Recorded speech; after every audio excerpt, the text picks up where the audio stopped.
man carries a gun, he tends to use it.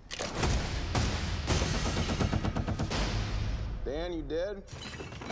Pity. I had just ordered a drink from that man. Took a job looking for some men to join me. Is it difficult? Impossible. Because the Western stays the same. You know, people love this period. It's like 1879. Somewhere, it's always, Westerns are usually just after the Civil War. You know, that's where a lot of them are. But even if it's different, the look is very similar, right? So the politics of the time it's made is what changes. You know, I find that fascinating.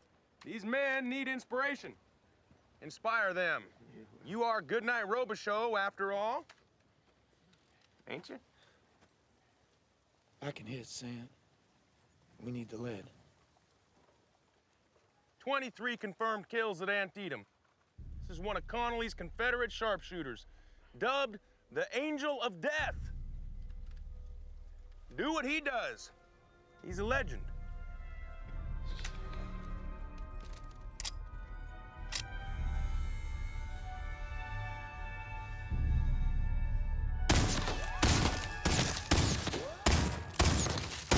You can tell from the poster the time period we're living in, you know?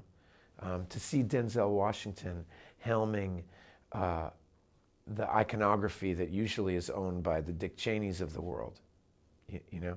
To see... And the Donald Trumps. What's that? And the Donald Trumps. Yeah, exactly, you know? Make America great again. This is how you make America great again, you know? Why are you here? Fighting someone else's fight. These people deserve their lives back. Just make sure we're fighting the battle in front of us, not the battle behind. I love genre movies, and the Western genre is very interesting because the job of a genre movie is to be entertaining. So what the movie's about has to be in its subtext, whether it's a horror movie or a Western. And the subtext of this movie is about how racial diversity can overcome greed. How'd we do? I think we killed them all. I sense we are bonding.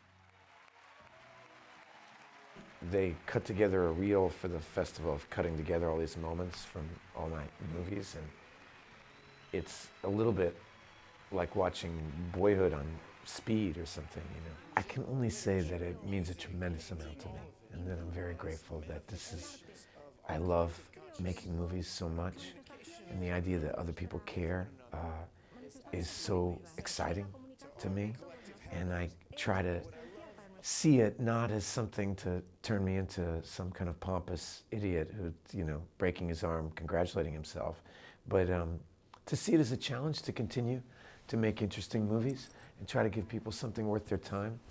It's always what I think, you know, people's time is so valuable. How we spend the days and minutes of our lives are so precious, and when you can entertain people and give them something, it's very powerful. I find myself, it's amazing to me how much as I do these interviews, how people will talk about certain films, whether it's Dead Poets Society, they want to talk about Carpe Diem, or they want to talk about Gattaca, or the movies with Richard Linklater. And when you realize that these ideas in these movies, they go all around the world, and they span decades. I mean, the fact that people still want to talk to me about Carpe Diem, you know, it's more than 25 years ago. It's amazing.